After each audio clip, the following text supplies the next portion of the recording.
Yeah. So let's start being beauteous. I like doing this thing now whenever I clear a game because I finished episode 2 of Hello Charlotte. I thought it would be nice to do like little games in between, like starting new series of games. I don't know. Where is being beauteous at? That's window capture. Game capture. Capture specific window. Being beauteous. Hello? Okay, that's not picking it up.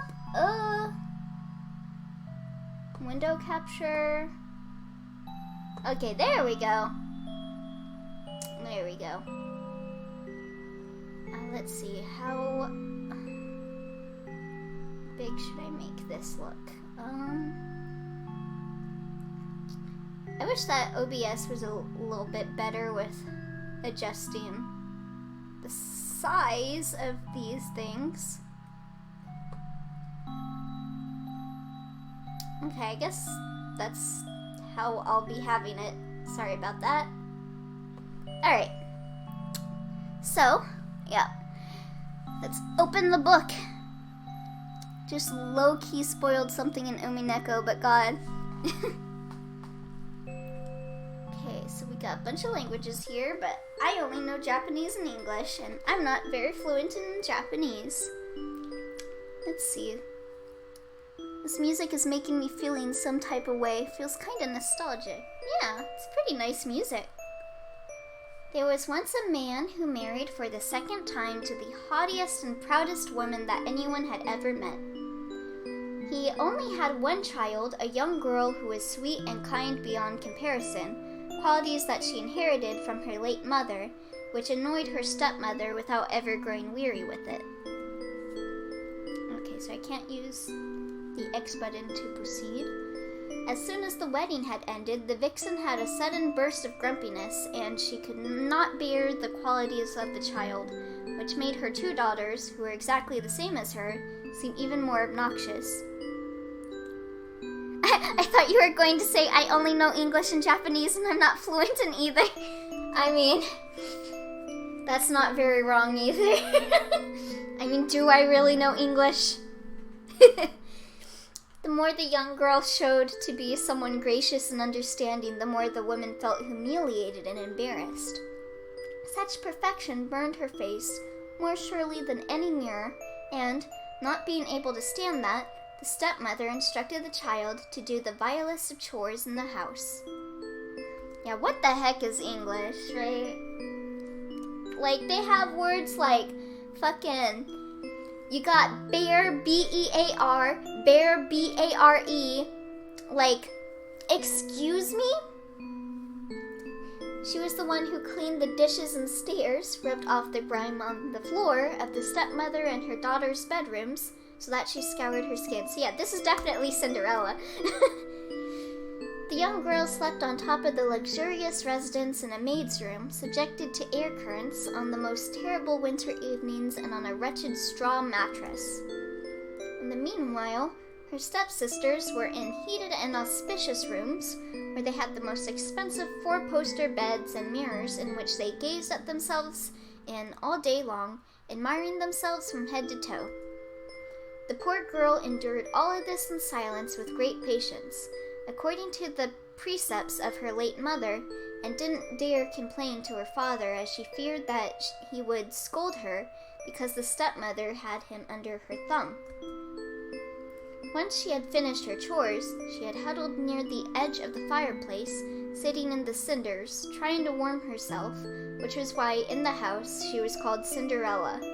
However, even with her filthy rags, Cinderella was 100 times more beautiful than her beautifully dressed sisters. It's 'cause they ugly inside and you beautiful inside. One day, the king's son arranged a ball where he would invite all ladies of quality from near and far. Some say it was his father's idea to hold the ball so the prince could find someone who he fancied, as the prince was the perfect age to become king, but was acting stubborn and refused to marry. Cinderella's sisters were invited as well, of course, since they had a high reputation in the country. Overjoyed, the two girls quickly began searching for the dresses and coiffures which suited them best, which did nothing but pile more work onto Cinderella, since it was she who ironed her sisters' clothes. In their house, almost all they spoke of was how they were going to dress. "I'm going to wear my red velvet dress and my necklace from England," proclaimed the eldest sister. "Well, I'm going to wear my usual skirt, but to accent it, I'll be wearing my coat with golden flowers and my diamond barrier, which is not the most indifferent." "What the hell is that voice?" the younger sister replied. So as to adorn themselves, they called Cinderella for her thoughts on their outfits, as she had great taste, unlike them. Cinderella did her best to give them her advice, and she even offered to fix their hair for them, and they accepted. That's how the younger sister sounds, Tommy. The two siblings were so overjoyed that they were almost unable to eat for a whole day and snapped over 12 laces, trying to tighten their corsets to make their waists look thinner. They were in front of the mirror nearly all day, contemplating themselves over and over again. Well, who dat? That little Red Riding Hood? When the awaited day of the ball came, Cinderella watched them off, her heart heavy, a touch of envy piercing her chest. Her, a girl who had never been able to leave the house, wished that for once, just once, she could see with her own eyes what a ball was and have her own adventures like the ones her sisters always bragged about. Those glasses, though. The moment her sister's carriage disappeared into the distance, she began to sob. Little Red Riding Hood with cool sunglasses. Heck yeah! Radical! The empty house returned her tears in a mournful echo. The fairy godmother... Oh, that's the fairy godmother? Is it? Who was passing by to say goodbye, she was leaving to return to her native country, saw her in this state and became quite upset. She was a fairy, as all godmothers were in ancient times, but because men had turned away from magic and didn't believe in it anymore, the fairies lost their power and slowly disappeared into nothingness. You know, you'd think the dad would be like, "Hey, how come the daughter of my first wife isn't going to the ball too? She should go too." Right? He's whipped. Chase, you right. How could you say something so obvious but so daring and bold? Only Cinderella's late mother had continued believing in fairies to perpetuate the custom, but that was not enough to guarantee the existence of that fairy in particular, so she felt like she needed to leave, like her sisters before her in their hidden realm. After seeing Cinderella in tears, she decided that she would allow herself to do one more good deed before leaving, and she asked her what had happened. Ashamed, Cinderella confessed that she wanted nothing but for one night, one sole night, live like her sisters did on a daily basis. Tenderly, her fairy godmother replied, "If that is so, then I shall help you to go. Consider it my departing gift to you." The fairy godmother thought deeply for a few moments, and declared, "What is that voice? I don't know." "Go to the garden and bring me a pumpkin." Cinderella quickly complied, finding the best pumpkin that she could, wondering how this could help her to go to the ball. The fairy godmother dug out the insides, only leaving the shell. She then tapped it with her wand. The pumpkin suddenly changed into a beautiful golden carriage. She then told Cinderella to open the mousetrap a little and tapped every mouse that began to escape. Oh, you're not going to actually have her say that, so I can't say it in her voice? The mice then changed into horses, making a fine team of 6 with a beautiful dapple gray coat. For the coach, the fairy godmother then tapped a rat with her wand, changing it into a big coach with one of the finest mustaches that anyone had ever seen. They know of my voice crimes. She told Cinderella to fetch her 6 lizards who had been hiding behind the watering can, then changed them into 6 lackeys, who then climbed onto the back of the carriage like that's all they'd done I can't read that. Like that's all they'd done all their lives. Satisfied with her work, the fairy godmother promptly turned to Cinderella. Did someone say mustache? No, not again. Not after Noelle's dad. Perfect. Are you happy now? You can go to the ball. Yes, but will I really be going in these rags? I'm having flashbacks to Ash's Root, where Sirius was telling the story of Cinderella, but he just focused on the witch part and just scrapped the rest. As soon as those words left Cinderella's mouth, her fairy godmother tapped her with her wand, and her vile clothing became a golden and silver dress, scented with many jewels. Oh, to be a lizard hiding behind a watering can, to be turned into a beautiful boy. Now, on her feet, there were glass slippers, the most beautiful pair in the world. Noelle's dad is not an upstanding human being. I will not allow him to continue to exist. I will eliminate him like fucking Thanos. Thus adorned, she began to step into her carriage, but as she did, her stepmother warned her that if she stayed at the ball past 12 o'clock, the spell would be broken, everything would return to normal, her dress into rags, the horses into mice, and her carriage into a pumpkin. Cinderella promised her fairy godmother that she wouldn't forget to leave the ball before midnight, excited and almost jumping for joy. It was a whole new world. I can't sing. Thank God we changed the music. I was starting to think that music was annoying me. When she arrived, someone had alerted the king that a princess had arrived that no one seemed to recognize, and when she came in the ballroom, there was a long silence. The people stopped dancing, and the violin stopped playing. Everyone was staring at the mysterious unknown beauty that had just walked in. Aw, her hair's so cute. Yeah. All the women paid attention to her hair and clothes, making preparations in their minds to have something like hers tomorrow, as it would surely be the new trend. Bothered by all the looks she had never received before, Cinderella tried to be discreet, not having expected to be the center of attention. She saw some familiar figures and quickly went to go sit with her sisters to talk. Oh, that's not going to end well. It was the first time she was talking with them equally, which filled her with pleasure. While she was trying to be forgotten from the assistants and to integrate the habits and customs of the place, a young handsome man invited her to dance. I'm surprised her siblings actually talked to her and were like, what the fuck is with your dress? Why are you doing this? What the fuck? The orchestra played what she had requested, a song that her mother taught her when she was a child. A wonderful little melody that you would most likely hear from a music box, lighthearted and playful. Oh, I would have thought they just did not recognize her. That's probably what happened. She looks kind of like Honoka from Love Live. After their dance had come to an end, she stood on the balcony all by herself, humming the song again, wanting to engrave this memory in her heart forever. The young man followed her. He was captivated by her beauty, of course, but also because of her unusual behavior.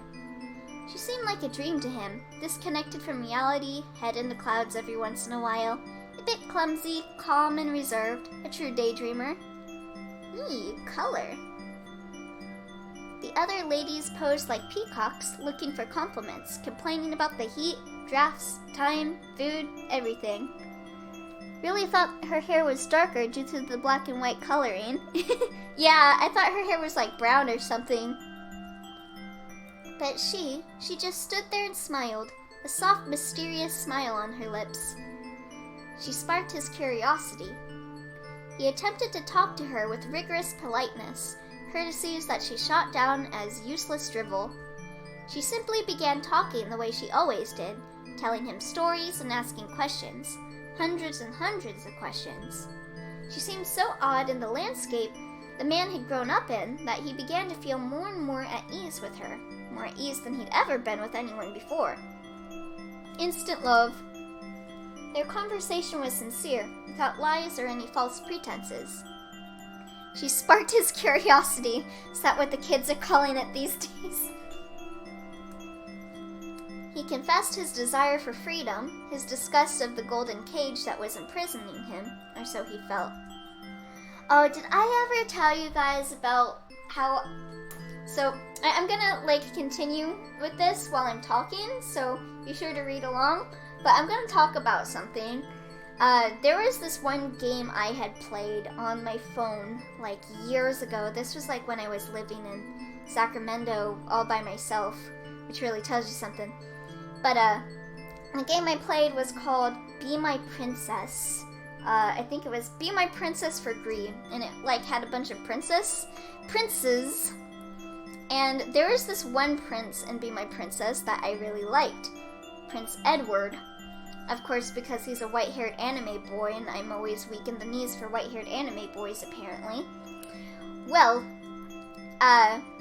no, I'm proceeding the story, but, I don't want to read everything, so I'm just, talking about this while it's going through. I don't know.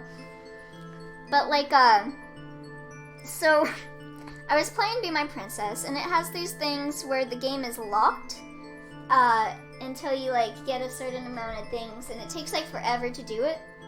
And so, one night, I was trying to tier in this event. I won't proceed anymore.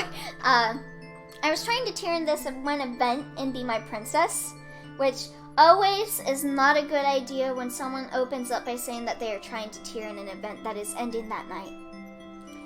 So, it was impossible for me to proceed in the game as playing normally, so I had to spend money to continue tiering for Prince Edward, because I don't even know what the reward was. I would think it was some dumbass dress or something. But I spent $300 that night. And that really taught me something about the value of gacha. And I don't know why, but seeing princes just reminds me of that game. Yeah, I splurged. I was just gung-ho for Prince Edward, man. But, I still spend a shit ton of money on gacha sometimes, the fucking Yukina thing where I spent, $200 on it.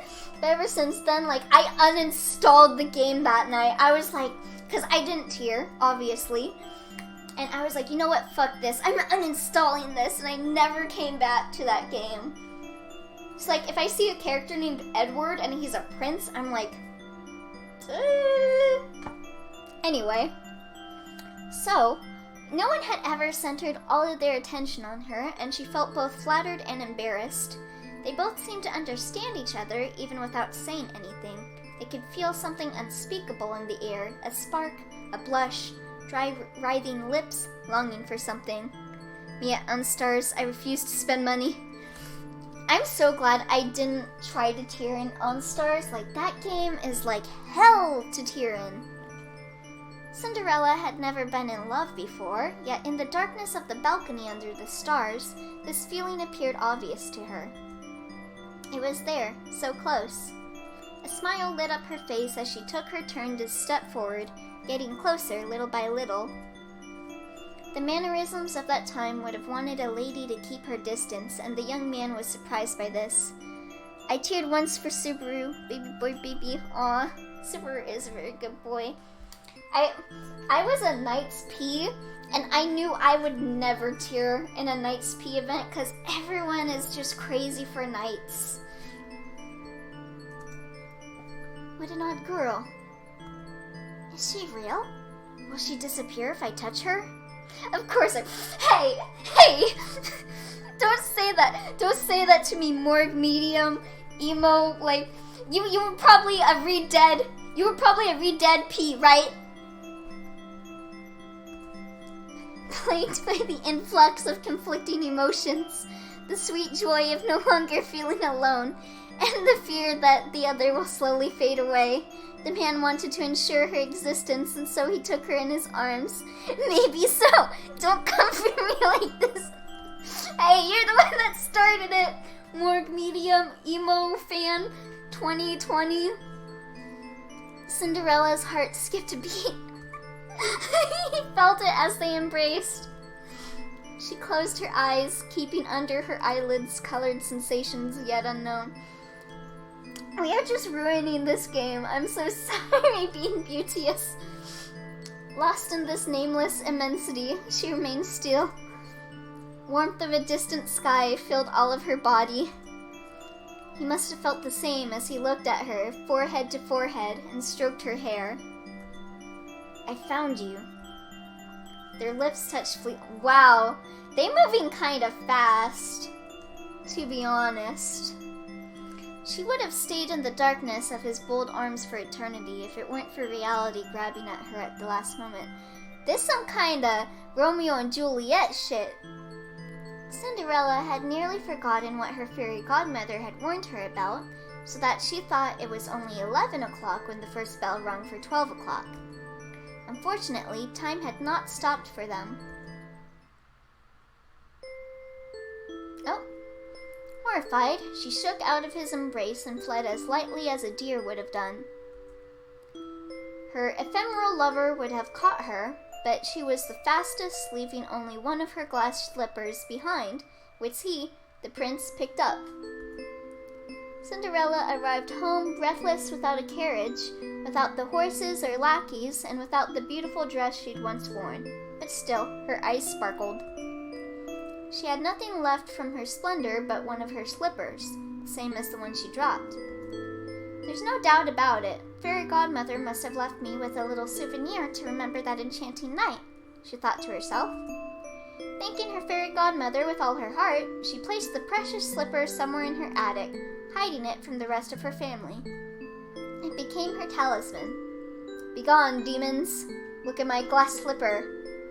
Henceforth, every night before she went to sleep, she would open the cabinet in which she put the slipper in and look at it with childish joy, humming her favorite tune, remembering the young man who danced with her once again. Aww. It was her little secret, her lucky charm, and thinking of it gave her the strength to surpass all the trials in her way. Hey demons, it's me, Cinderella. Back at it again at Krispy Kreme. She never thought she would meet the young man again, and she was content enough with just having met him. He was to remain forever in her heart. A few days after, there were rumors about a great lady that had dropped her glass slipper on the staircase of the castle after the ball, which was picked up by the prince. Since then, he fell ill, constantly watching the object, and certainly he was deeply in love with the beautiful person who owned the slipper. Cinderella, holding her glass slipper like a knife. Back off, slut!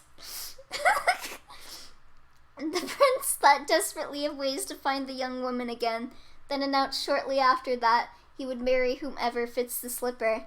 I mean, glass can be pretty dangerous.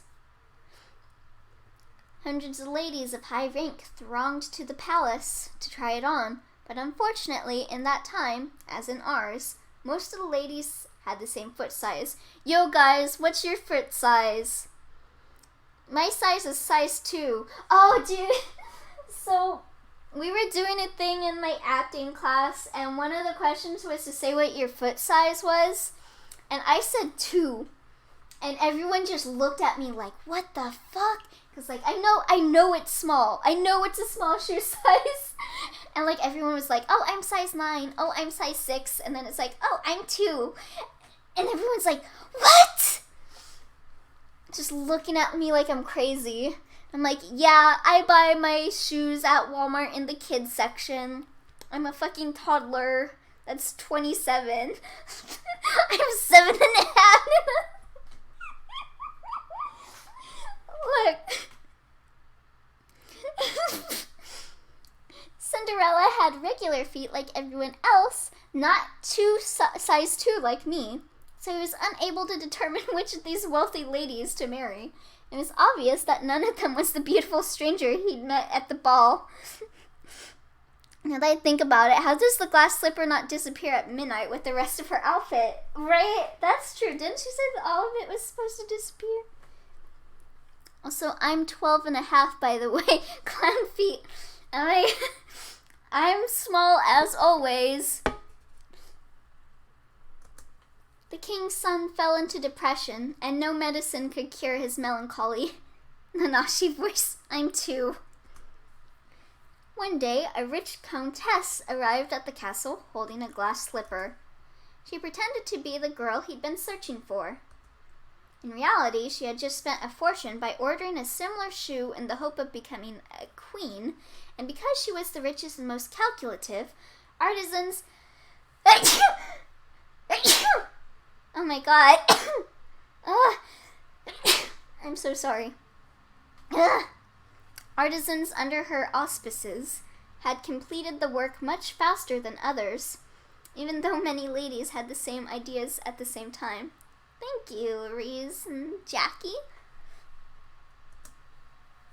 Even so, the prince agreed to marry her. She looked pretty in her red silk dress with her sweet little face. He then persuaded himself into thinking that the girl he'd met on the balcony had just been a dream, that she'd never existed, and that he'd be looking for a chimera. Excuse me? A chimera? Also, you have the fucking shoe, dude! How is that a dream? The countess's name was Angelica, and she had come from one of the wealthiest families in the land.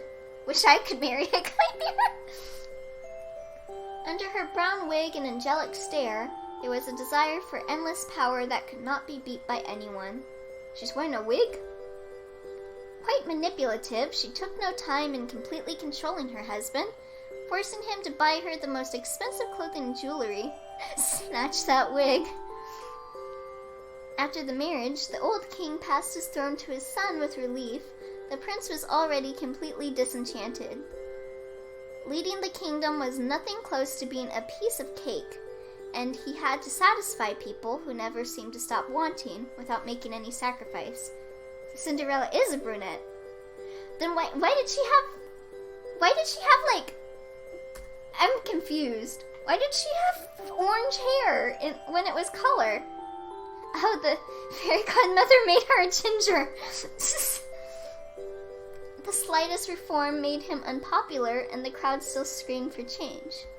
Well, then why is this girl impersonating her wearing a brown wig if the fairy godmother made her a ginger? I'm confused.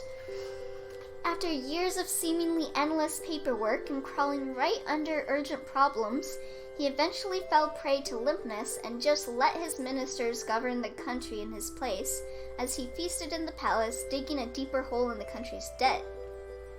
Orange hair, second-hand clothes? You must be a Weasley. Like if nothing was wrong, his entourage continued to tell him how good of a job he was doing, assuring him that he was still an important and powerful character. Part of her equals beautifully equals spell, maybe? Oh yeah, it's because the name is called being Beauteous, huh? The court continued its hollow ceremonies, and rich people drowned their cares in wine and debauchery during long, expensive parties. This is depressing. Is this the end?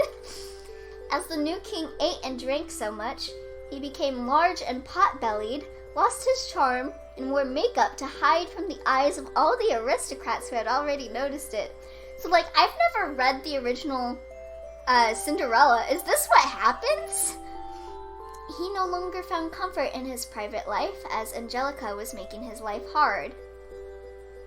Nothing was beautiful enough for her, and she often had fits to get what she wanted. On a mere whim, the brunette was a cold materialist. No, it does not. Huh.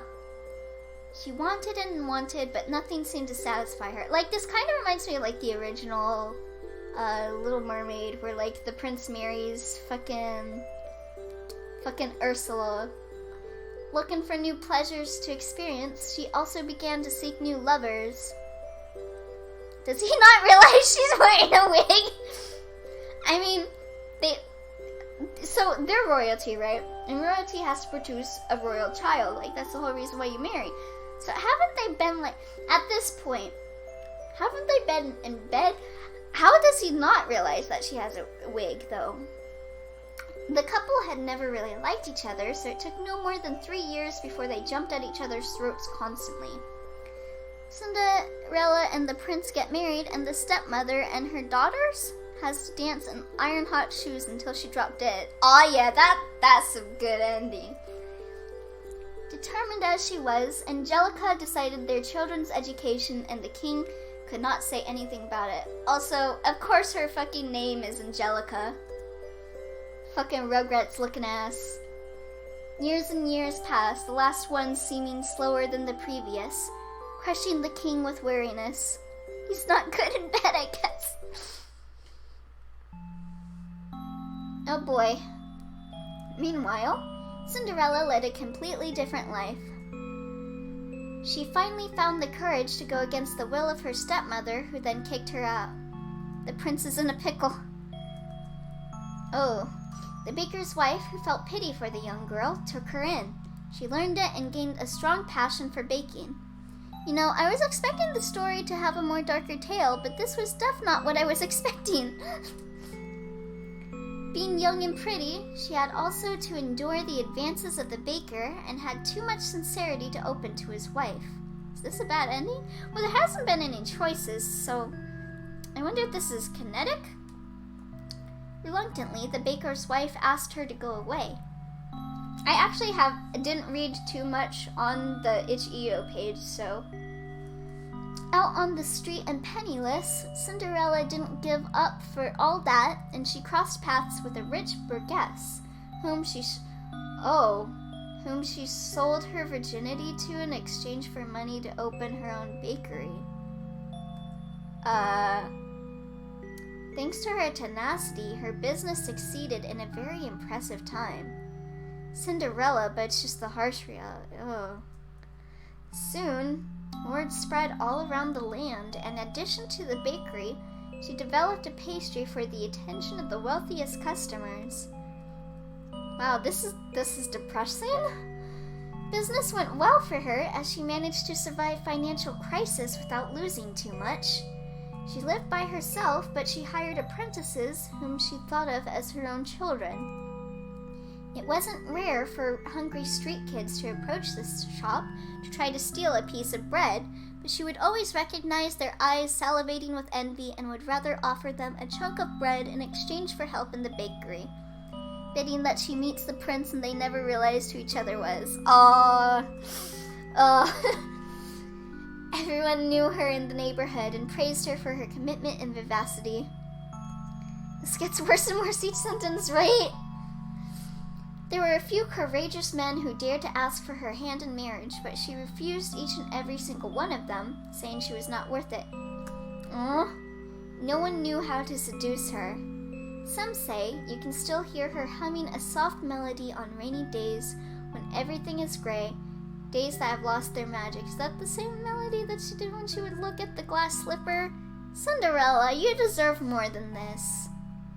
In her heart, she had locked away the memory of her first love. Strangely, she kept the surname Cinderella for the rest of her life, even on the front of her boutique, so no one would ever know her true identity. Years passed, each one becoming happier than the last, infusing her a mysterious force. Are you sure you're happy?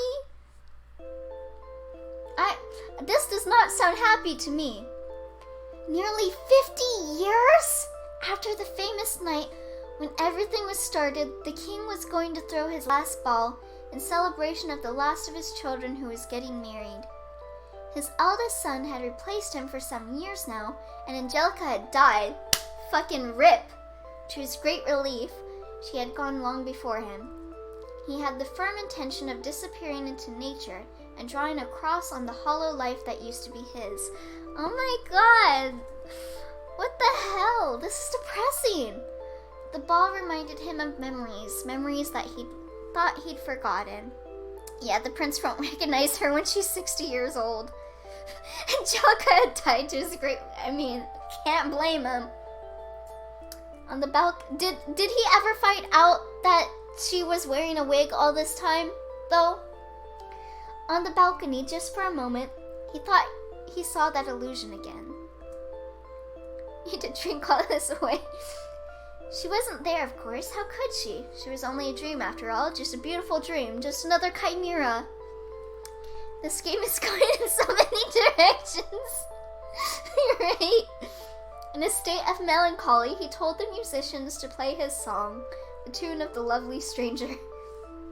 Yeah, he never did snatch that wig. Was she a fairy? Why did she smile at him? So many mysteries that he would probably never solve. Wrinkled like an apple and bent with age, the old king disappeared from the palace after that final night. All he wanted was to end his life peacefully. What the fuck? To buy a small house far away, breathe fresh air in silence. Why do women smile? Such a mystery. He had planned everything. Plodding on the road with his walking cane, he had headed in a random direction, choosing his destination on a whim. He had gotten up very early that morning. The sky was fragrantly everlasting. Why? How do we get this kind of ending with no choices? Right? Like, do I have to replay this to get a better ending? While passing by the shops, feeling a bit peckish, he decided to buy a piece of bread for himself. Like, this is depressing. You can't be telling me. Oh! As he passed by a fence, he heard a hoarse yet charming voice like a bleating lamb. It was that melody, the same tune, sad and happy at the same time. Curious, the old king stooped and looked around. In a small garden near the bakery, an old lady was sweeping as she sang. Yep, they meet like I call it. Too late. They gonna die soon. Almost consciously, the old man began to hum with her. Surprised, the lady turned to him. With her tired little eyes, she saw a silhouette peering at her on the other side of the fence, so she began to approach him with an affable air. Can I help you? Are you... Oh wait, I should do like an old lady voice. Can I help you? Are you... What the fuck am I doing? She was an arm's length away. I can't do old people. Like the other time, only the fence separated them. Get the godmother voice. Got it. I'll do it. The old man recognized her immediately. Her faded blue eyes still had the same spirit, the same charm, the impression of coming from somewhere else. At glance, he detected a dimple, a disheveled wick, narrow clavicles. Under that skin, battered by time, beat a weakened heart that was always the same heart, one of a blushing maiden. Excuse me, but are you... What the fuck am I doing? He asked with difficulty. Faded blue eyes, her eyes were green and the lasting chewy Oh my god. First it's her hair. Is she a brunette or is she a ginger? Now is her eyes. Does she have blue eyes or does she have green eyes? She watched him, waiting for a sentence that would never be finished. He inhaled deeply. I found you. She shuddered. A shadow of uncertainty passed over her nearly blind eyes as she stared at him. She held out her hands and gently touched the face that was offered to her. He came closer. She quivered. A burst of hope seized him. Color is an illusion. Cinderella is a shapeshifter. Maybe, yeah, she is a chimera. I was about to say, maybe he wasn't wrong about her being a chimera. You're right, High Taxes. It was you on the balcony that night, wasn't it? You do exist. It wasn't a dream. What the fuck am I doing? It was... What the fuck even was the grandmother voice? It was a dream, and like all dreams, it was short-lived. I still remember, though. What an incredible coincidence to meet again after all these years. Enchanted, she invited him in, and they sat on a bench. Cursed.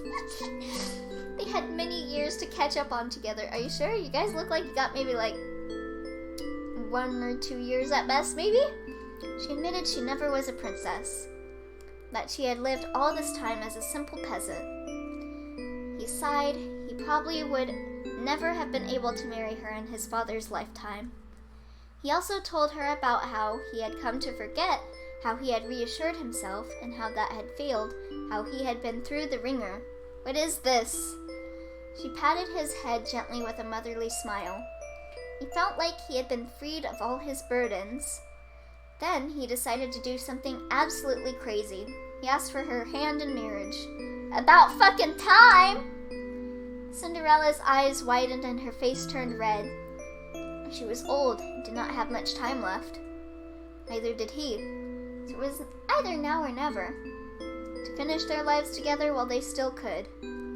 What a mad laugh. The idea was completely absurd, and yet she said yes. You guys only met one night 60 years ago, and you guys just met after 60 years, and now you guys are getting married. Okay.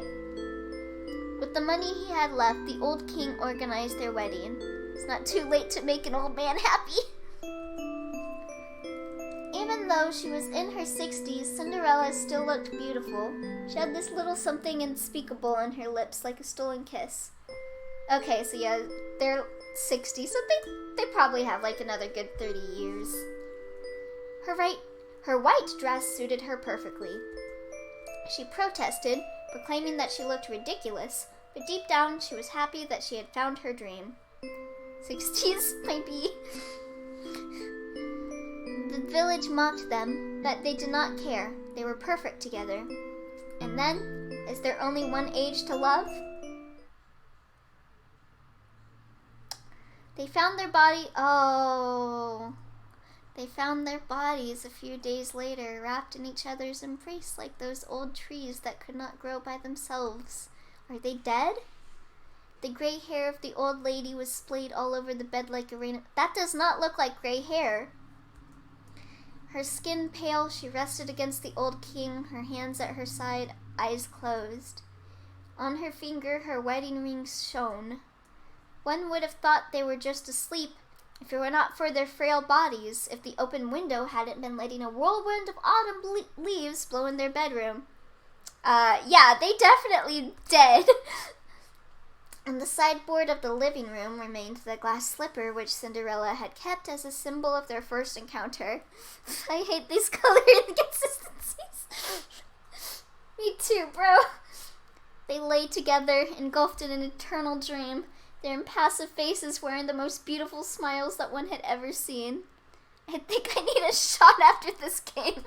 Me too. Here's the happy ending. Thanks, Texas.